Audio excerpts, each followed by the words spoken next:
good of you to think of doing so.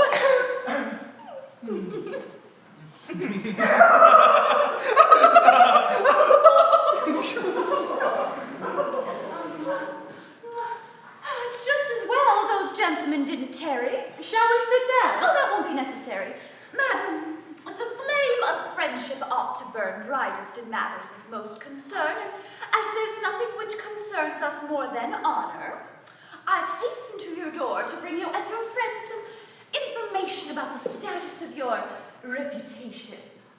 I visited last night some virtuous folk, and quite by chance it was of you they spoke. There was, I fear, no tendency to praise your light behavior and your dashing ways. The quantity of gentlemen you see in your by now notorious coquetry were so vehemently criticized by everyone that I was much surprised.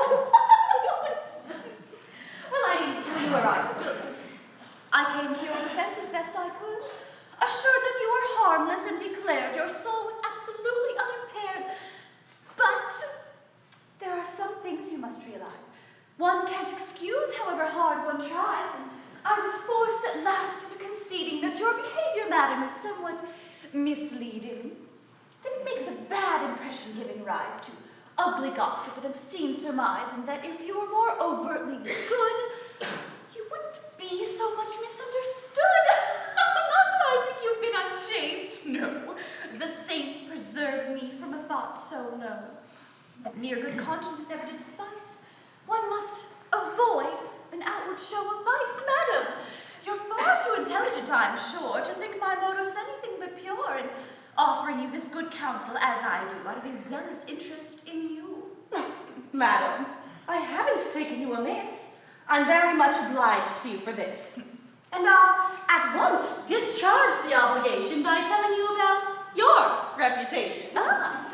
You've been so friendly as to let me know what certain people say of me. And so I mean to follow your benign example by offering a somewhat similar sample. The other day, I went to an affair and found some most distinguished people there, discussing piety, both false and true. The conversation soon came round to you. Ah. Alas, your prudery and bustling zeal appear to have very slight appeal. Your affectation of a grave demeanor, your endless talk of virtue and honor, the aptitude of your suspicious mind for finding sin where there is none to find, your towering self-esteem, that pitying face with which you contemplate the human race, your sermonizings and sharp aspersions on people's pure and innocent diversions. All these were mentioned, madam, and in fact were roundly and concertedly attacked. What good, they said, are these outward shows when everything belies her pious pose? She prays incessantly, but then, they say, she beats her maids and cheats them of their pay. She shows her zeal in every holy place, but still she's vain enough to paint her face. She holds that naked statues are immoral, but with a naked man, she'd have no quarrel. Of course, I said to everybody there that they were being viciously unfair. But still, they were disposed to criticize you, and all agreed that someone should advise you to leave the morals of the world alone, and worry, rather, about your own.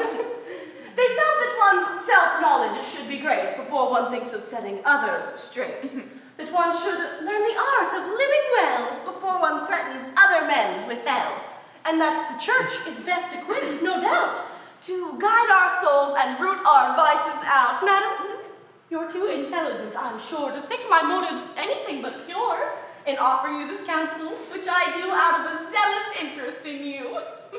Well, I dared not hope for gratitude, but I did not expect so acid a reply.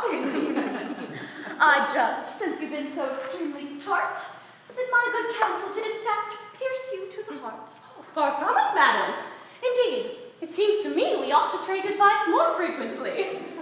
One's vision of oneself can be so defective that it would be an excellent corrective. If you'll agree, madam, let's arrange shortly to have another frank exchange. in which we'll tell each other, entre nous, what you tell of me, and I of you. It's never you they censure, my dear. It's me they criticize, or so I hear. Madam, I think we either blame or praise according to our taste and length of days. There's a time of life for coquetry, and there's a season too for prudery. Once all one's charms are gone, it is, I'm sure, good strategy to be devout and pure. It makes one seem a little less forsaken. Someday, perhaps, I'll take the road you've taken.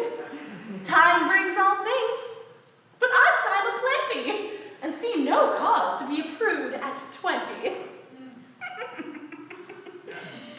You give your age in such a gloating tone that one would think I was an ancient crone.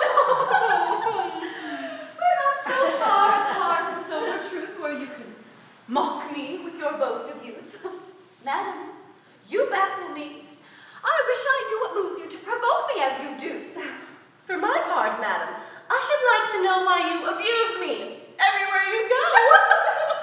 Is it my fault, dear lady, that your hand is not, alas, in very great demand? If men admire me, if they pay me court and daily make me offers of the sort you'd love to have them make to you, how can I help it? What would you have me do? If what you want is lovers, please, feel free to take as many as you can from me.